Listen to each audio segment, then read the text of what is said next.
కర్నూలు జిల్లాలో ముచ్చుమర్రి ఎత్తిపోతల పథకం ప్రారంభోత్సవం సందర్భంగా స్వయంగా ముఖ్యమంత్రి వేదిక మీద ఉన్నటువంటి సందర్భంగా మన అనంతపురం పార్లమెంట్ సభ్యుడు దివాకర్ రెడ్డి గారు మాట్లాడినటువంటి తీరు మరి యావత్ మరి ప్రపంచం తలదించుకునే విధంగా ఉంది.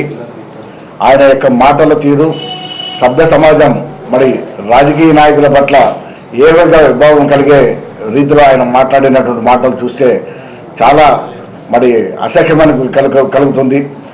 దివాకర్ రెడ్డి గారు మరి రాజకీయాల్లో ఎంతో అనుభవం ఉన్నటువంటి వ్యక్తి, మరి చాలా సంవత్సరాలుగా అధికారంలో ఉన్నటువంటి వ్యక్తి, మంత్రిగా పనిచేసినటువంటి వ్యక్తి మాట్లాడినటువంటి మాటలు చూస్తే ఆయన ఒక మతిస్థిమితం లేని వ్యక్తిగా మాట్లాడడం జరిగింది.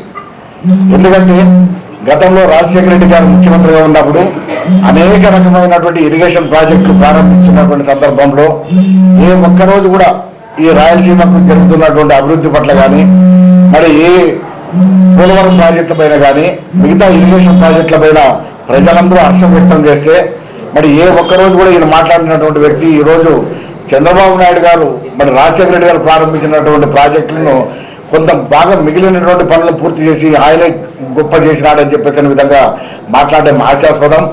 మరి దివంగత ముఖ్యమంత్రి రాజశేఖర రెడ్డి గారు ఈ రాయలసీమ ప్రజలకు మరి అనేక రకమైనటువంటి ఇబ్బందులు పడుతున్నటువంటి ఈ అనంతపురం జిల్లాకు సాగునీరు అందించడంలో అందరి నీళ్ళ ద్వారా మరి ఎంతటి ఉపయోగకరమైనటువంటి పనులు చేపట్టడం జరిగిందో మనందరికీ తెలుసు.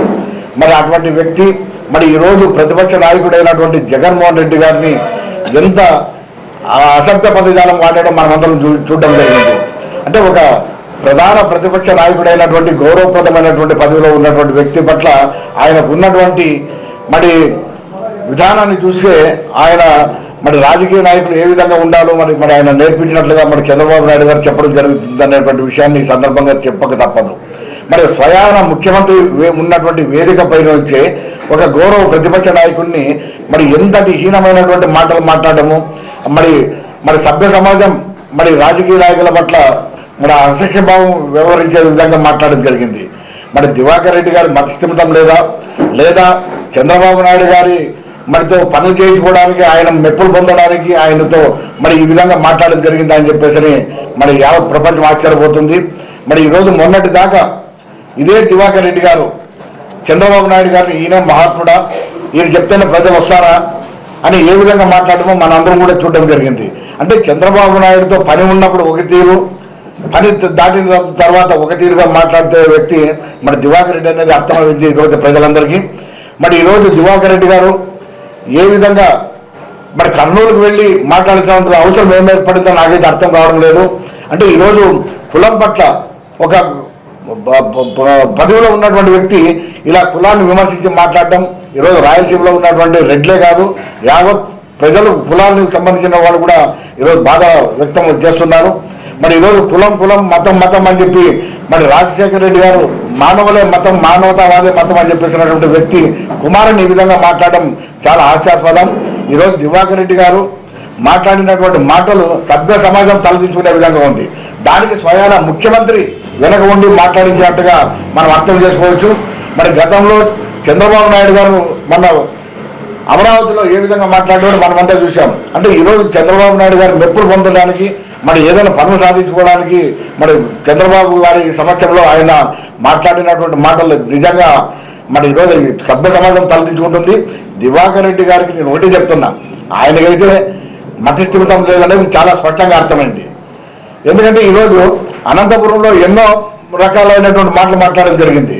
మరి ఈరోజు నిధులు తెచ్చాము, మరి రోడ్డు వెడలు చేస్తామని మాట్లాడటము, రకరకాల ఆయన తోటి పార్టీలో ఉన్నటువంటి శాసనసభ్యులతో ఏ విధంగా తగాదా పెట్టుకోవడమో, మరి ఏ విధంగా ఆయన వివరించేటటువంటి తీరు మరి ఈరోజు అర్థం పడుతుంది ఆయన వ్యవహార శైలి పట్ల. మరి ఈరోజు ఈ మాటలు ఇప్పటికైనా వెనక్కి తీసుకోవాలని చెప్పేసి మేము వైఎస్ఆర్ పార్టీ తరఫున డిమాండ్ చేస్తున్నాం.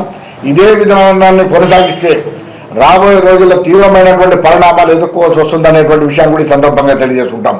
ఈ రోజు తెలుగుదేశం పార్టీలో కులపిచ్చి పట్టినటువంటి పార్టీ ఏదైనా ఉందంటే అది తెలుగుదేశం పార్టీ తప్ప మరొకటి కాదు. మరి అటువంటి పార్టీలో ఉండి ఈరోజు ఈ వయసులో నేనైతే ఆ వయసు వచ్చిన తర్వాత పార్టీ మారే ప్రసక్తి అయితే ఉండదు. నేను ప్రాణాలైనా వదులుకుంటాం కానీ రాజకీయంగా లబ్ధి చెందుతుందనే విధానాన్ని అవలంబించే వ్యక్తి కాదు మేము. మరి ఈ రోజు నువ్వు 70 సంవత్సరాల వయసు ఉందన్నావు, నీకు ఈ రోజు ఏ అవసరం ఉంటే నువ్వు పార్టీలు మారావు? కేవలం రాజకీయంగా లబ్ధి పొందడానికే నువ్వు పార్టీలు రంగు ఊసర వెళ్ళేలాగా మారడం జరిగింది తప్ప మరొకటి కాదు. ఆ రోజు జగన్మోహన్ రెడ్డి గారు, రాజశేఖర రెడ్డి గారు ఉన్న రోజులు రాజశేఖర రెడ్డి గారు పొగిడారు, అంజయ్ గారు ఉన్నప్పుడు అంజయ్ గారు పొగిడారు, చెన్నారెడ్డి గారు ఉంటే చెన్నారెడ్డి గారు, విజయభాస్కర్ రెడ్డి ఉంటే విజయభాస్కర్ రెడ్డి. అంటే ఎవరు అధికారంలో ఉంటే వాళ్ళ తోక పట్టుకొని గోదావరి ఇదే మనస్తత్వం ఇది. ఈ రోజు చంద్రబాబు నాయుడు పార్టీలో మారినంత మాత్రాన ఈ రోజు జగన్మోహన్ రెడ్డి విమర్శించే మరి విధానాన్ని పూర్తిగా మేము వ్యతిరేకిస్తున్నాం. ఇప్పటికైనా నీ మాటలు వెనక్కి తీసుకోకపోతే మరి తీవ్రమైనటువంటి పరిణామాలు ఎదుర్కోవాల్సి వస్తుందని సందర్భంగా తెలియజేసుకుంటున్నాం. ముఖ్యమంత్రి రోజు రోజుకు కూడా నియంతగా మారిపోతా ఉన్నాడు. రోజు రోజు కూడా అప్రజాస్వామికంగా తయారవుతున్నారు ముఖ్యమంత్రి గారు. నిన్నటి రోజు ముచ్చుమర్రి ఎత్తిపోతల పథకం ప్రారంభోత్సవం సందర్భంగా అక్కడ ప్రోటోకాల్ నిబంధనలు పాటించకుండా ముఖ్యమంత్రి గారే జిల్లా నాయకులను పరిచయం చేయడం, ముఖ్యమంత్రి గారే అధ్యక్షత వహించడం, ముఖ్యమంత్రి గారే ఒక వ్యాఖ్యాతగా, ఒక ఉపన్యాసకుడిగా వ్యవహరించడం అనేటువంటిది ఆయన నియంతృత్వ పోకడను సూచిస్తూ ఉంది. అక్కడ శాసనసభ్యుడు, ఒక దళిత శాసనసభ్యుడు ఉన్నాడు. ప్రోటోకాల్ ప్రకారం ఆయన సభకు అధ్యక్షత వహించాలా? ఆయన్ను అధ్యక్షత వహించకుండా తానే మైక్ తీసుకోవడం, తర్వాత అక్కడ ఉన్నటువంటి శాసనసభ్యుడు ఐజయ్ గారు నియోజకవర్గ సమస్యలతో పాటు అక్కడ ముచ్చుమర్రి ప్రాజెక్టు ఆవశ్యకత, అదేవిధంగా ముచ్చుమర్రి ప్రాజెక్టు ఎవరు ఏమేం చేశారనేటువంటి విషయాలు చెప్తా ఉంటే మైక్ లాక్కోవడం అనేటువంటిది చంద్రబాబు నాయుడు గారి భయాన్ని సూచిస్తూ ఉంది. 175 మంది శాసనసభ్యులకు ప్రాతినిధ్యం వహించే ఒక రాష్ట్రానికి ముఖ్యమంత్రి అయ్యుండి ఒక శాసనసభ్యుడు మాట్లాడతాడంటే మీరు ఎందుకంత భయపడుతున్నారు నాకు అర్థం కావడంలా. ఎందుకంత భయపడాలి? మీరు వేదిక నిండా మీ నాయకులే ఉన్నారు, మీ మంత్రులే ఉన్నారు, మీరున్నారు, డిప్యూటీ సీఎం గారు ఉన్నారు. ఒక ప్రతిపక్ష శాసనసభ్యుడు మాట్లాడితే సమాధానం చెప్పుకోలేనటువంటి పరిస్థితిలో మీరు ఉన్నారని చెప్పి నేను అడుగుతా ఉన్నా. ఎందుకంటే చంద్రబాబు నాయుడు గారు వాస్తవాల్ని వక్రీకరించాలనుకుంటున్నాడు, వాస్తవాల్ని దాచిపెట్టాలనుకుంటున్నాడు. కాబట్టే ప్రతిపక్ష పార్టీ శాసనసభ్యులు మాట్లాడితేనే ఆయన భయపడిపోతా ఉన్నాడు. ఎందుకంటే ఈరోజు అందరికీ కూడా తెలిసినటువంటి మాట, ఈరోజు రాయలసీమలో ప్రాజెక్టులన్నింటినీ కూడా ప్రారంభించింది వైఎస్ రాజశేఖర రెడ్డి గారు. యుద్ధ ప్రాతిపదికన వాటిని నిర్మించి పూర్తి చేసేటువంటి ప్రయత్నాన్ని చేసింది రాజశేఖర రెడ్డి గారే. జలయజ్ఞం పేరిట రాష్ట్రంలో 80 ప్రాజెక్టులకు పైగా ప్రారంభించి ఈ రాష్ట్రంలో 1 కోటి ఎకరాలకు నీరు తేవాలనేటువంటి పరితపించినటువంటి మహానాయకుడు రాజశేఖర రెడ్డి గారు. ఈరోజు మీరు దేనిపైన శ్వేతపత్రం విడుదల చేయమని చెప్పి నేను రాష్ట్ర ప్రభుత్వాన్ని అడుగుతా ఉన్నా. పట్టిసీమ గురించి మాట్లాడుతూ ఉన్నారు.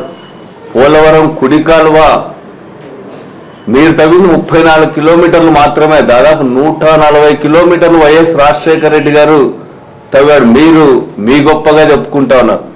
పోనీ పోలవరానికి సంబంధించి శంకుస్థాపన చేసింది ఎవరు? అనుమతులు తెచ్చింది ఎవరు? 5,000 కోట్ల రూపాయల పైన రాజశేఖర రెడ్డి గారు మీరు ఎన్ని అడ్డంకులు సృష్టించినా కూడా పోలవరమే ఈ రాష్ట్రానికి ఒక జీవనాడని చెప్పి పూర్తి చేయడానికి రాజశేఖర రెడ్డి గారు ప్రయత్నం చేశారు. ఆ రోజు ఈరోజు హండ్రీ నివా మీ చరిత్ర ఏమని నేను అడుగుతా ఉన్నా. 2 సార్లు శంకుస్థాపన చేసి 1 కిలోమీటర్ కూడా తవ్వకుండా మీరు 9 సంవత్సరాల పాటు వృథా చేస్తే రాజశేఖర రెడ్డి గారు ముఖ్యమంత్రి అయిన వెంటనే హండ్రీ నివా కాలువను తవ్వించి యుద్ధ ప్రాతిపదికన పూర్తి చేసేటువంటి ప్రయత్నం చేశారు రాజశేఖర రెడ్డి గారు. ఈరోజు నేను అడుగుతా ఉన్నా, హండ్రీ నివాకు సంబంధించి మీరు గొప్పలు చెప్పుకుంటా ఉన్నారు. మీరు ఎన్ని కిలోమీటర్లు తవ్వినారో నేను చెప్పమని చెప్పి అడుగుతా ఉన్నా. మీకు ధైర్యం ఉంటే వాస్తవాలను బయట పెట్టండి. మొదటి దశ కింద రాజశేఖర రెడ్డి గారు ఎంత పూర్తి చేశాడు, 2వ దశ కింద రాజశేఖర రెడ్డి గారు ఉన్నప్పుడు ఎంత తవ్వారు కాలువ అనేటువంటి వాస్తవాల్ని మీరు బయట పెట్టగలరా అని చెప్పి నేను అడుగుతా ఉన్నా. మీరు గండికోట రిజర్వాయర్ కానివ్వండి, గాలేరు నగరికి సంబంధించి కానివ్వండి, వెలుగొండ ప్రాజెక్టుకు సంబంధించి కానీ, ముచ్చుమర్రి ప్రాజెక్టుకు సంబంధించి కానీ మీరు వచ్చిన తర్వాత ఎంత పని చేశారు? అంతకుముందు రాజశేఖర రెడ్డి గారు ముఖ్యమంత్రిగా ఉన్నప్పుడు ఎంత పని చేశాడు? అంతకుముందు మీరు 9 సంవత్సరాలు ముఖ్యమంత్రిగా ఉన్నప్పుడు ఎంత పని చేశారు? చెప్పే ధైర్యం ఉందని అడుగుతా ఉన్నా. మీరు మభ్యపెట్టినారు కాబట్టే ఈరోజు ప్రతిపక్షం మాట్లాడుతూ ఉందంటే మీ కాళ్ల కింద భూమి కదిలిపోతున్నట్టుగా మీరు ఫీల్ అవుతా ఉన్నారు. మిమ్మల్ని నేను ఒక్కటే అడుగుతా ఉన్నా, అక్కడ స్థానిక శాసనసభ్యుడు మాట్లాడడానికి ఆటంకాలు పెట్టే మీరు అనంతపురం జిల్లా నుంచి వచ్చిన పార్లమెంట్ సభ్యులతో మాట్లాడమని ఆయన మాట్లాడుతూ ఉంటే మీరు వికృతమైన ఆనందం పొందడం అనేటువంటిది ఏమిటని చెప్పి నేను అడుగుతా ఉన్నా. అక్కడున్న స్థానిక శాసనసభ్యులకు మాట్లాడే సమయం లేదు, కానీ మీరు ఎంతమందినైనా మీ ఇష్టం వచ్చినట్టు మాట్లాడించవచ్చా అని చెప్పి నేను అడుగుతా ఉన్నా. ఈరోజు ఏంటి దివాకర్ రెడ్డి గారు అక్కడ మాట్లాడుతూ ఉన్నారు? దివాకర్ రెడ్డి గారు ఒక ప్రతిపక్ష పార్టీ నాయకుడిని, ఒక రాష్ట్ర పార్టీ అధ్యక్షుడిని పట్టుకుని వాడు వీడు అంటా ఉంటే ముఖ్యమంత్రి గారు మీరు వికృతమైన ఆనందం పొందుతారా స్టేజ్ పైన అని చెప్పి నేను అడుగుతా ఉన్నా. నేను దివాకర్ రెడ్డి గారిని ఒక్కటే అడుగుతా ఉన్నా, మీ అనుభవం ఎంత? ఎన్ని సంవత్సరాలు శాసనసభ్యుడిగా ఉన్నారు, ఎన్ని సంవత్సరాలు ప్రజా జీవితంలో ఉన్నారు? మీ వయసు అనుభవానికి తగ్గట్టుగా మీరు మాట్లాడుతున్నారా అని చెప్పి నేను అడుగుతా ఉన్నా. మీకంటే చిన్నవాడైనంత మాత్రాన ఏమైనా మాట్లాడవచ్చా మీరు? మీకంటే పెద్దవాళ్ళు మిమ్మల్ని వాడు వీడని చెప్పి స్టేజ్ మీద అంటే మీరు అంగీకరిస్తారా అని చెప్పి నేను అడుగుతా ఉన్నా. ఇదేనా మీ సభ్యత, మీ సంస్కృతి అని చెప్పి నేను అడుగుతా ఉన్నా.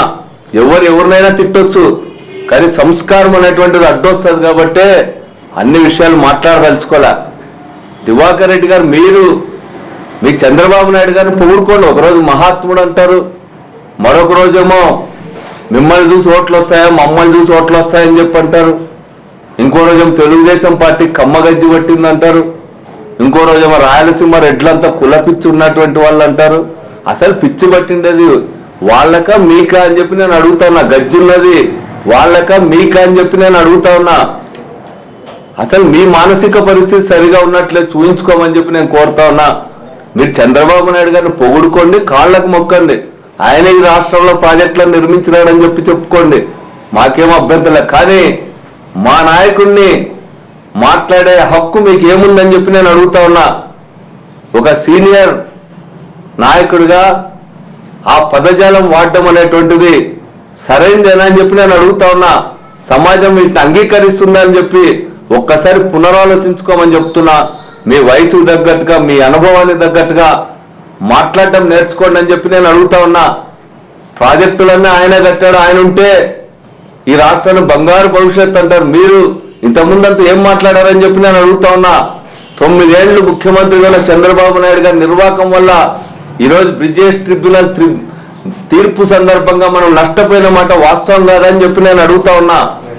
ప్రాజెక్టులు, వ్యవసాయం అంటేనే వృథా అని చెప్పి మాట్లాడిన చంద్రబాబు నాయుడు గారు ఈరోజు అంతో ఇంతో ప్రాజెక్టుల పైన ఖర్చు పెడుతున్నాడంటే వైఎస్ రాజశేఖర రెడ్డి గారే స్ఫూర్తి ప్రదాత ఈరోజు చంద్రబాబు నాయుడు గారికైనా చెప్పి నేను అంటా ఉన్నా.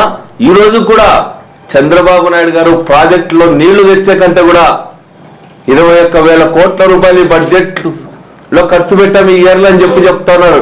నేను అడుగుతా ఉన్నా, మీరు సవరించిన రేట్ల ప్రకారం ఎంత పెంచారు, వాస్తవమైనటువంటి రేట్స్ ఎంతున్నాయి, ఎంత దోపిడీ చేశారని చెప్పి నేను అడుగుతా ఉన్నా.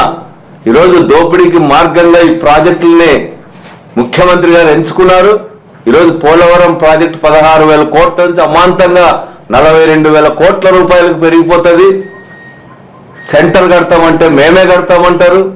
జాతీయ ప్రాజెక్టుగా విభజన చట్టంలో ఆ రోజు అంగీకరించి జాతీయ ప్రాజెక్టుగా నిర్మించమని చెప్పి కేంద్రాన్ని అడగాల్సినటువంటి మీరు మేమే కడతామనే దాంట్లో ఏమిటి ఔచిత్యం అని చెప్పి నేను అడుగుతా ఉన్నా.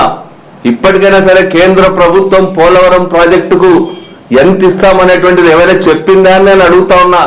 16,000 కోట్లు ఇస్తామంటున్నారా, 42,000 కోట్ల రూపాయలు ఇస్తామంటున్నారా? పోనీ మీరైనా 16,000 కోట్లు అడుగుతా ఉన్నారా, 42,000 కోట్లు అడుగుతా ఉన్నారా? ఏం మీరు ఇదంతా కూడా ఒక గూడు పుటానేలాగా జరుగుతా ఉంది. మీరేదో ఈరోజు ఆంధ్ర రాష్ట్రాన్ని అంతా కూడా ఉద్ధరిస్తున్నట్టుగా ఫోజు పెట్టినంత మాత్రాన ఈరోజు ప్రజలు నమ్మే పరిస్థితి లేదు. ప్రజలకు తెలుసు ఎవరు ఎంత ప్రాజెక్టుల కోసం శ్రమించినారో, ఎవరు ఎన్ని కిలోమీటర్లు తవ్వినారో, ఎవరు రైతుల కళ్ళలో ఆనందం చూడడానికి ప్రయత్నం చేశారో ప్రజలందరికీ తెలుసు. మీరు మభ్యపెట్టినంత మాత్రాన మీ నియంతృత్వ పద్ధతుల్లో ప్రతిపక్ష శాసనసభ్యులకు ఉన్నటువంటి హక్కులన్నింటినీ కాలరాయడానికి ప్రయత్నం చేసినా మీరు ప్రజల ఆగ్రహాన్ని చూడక తప్పదు. మీరెంత దాచిపెట్టాలనుకుని ఇవన్నీ కూడా దాగేటువంటివి కాదు. తప్పనిసరిగా రాబోయే కాలంలో కూడా ప్రజల హక్కుల కోసం, శాసనసభ్యుల హక్కుల కోసం, అదేవిధంగా రాష్ట్ర ప్రజల కోసం మా పోరాటం కొనసాగుతుంది అనేటువంటిది కూడా ఈ సందర్భంగా తెలియజేస్తాం.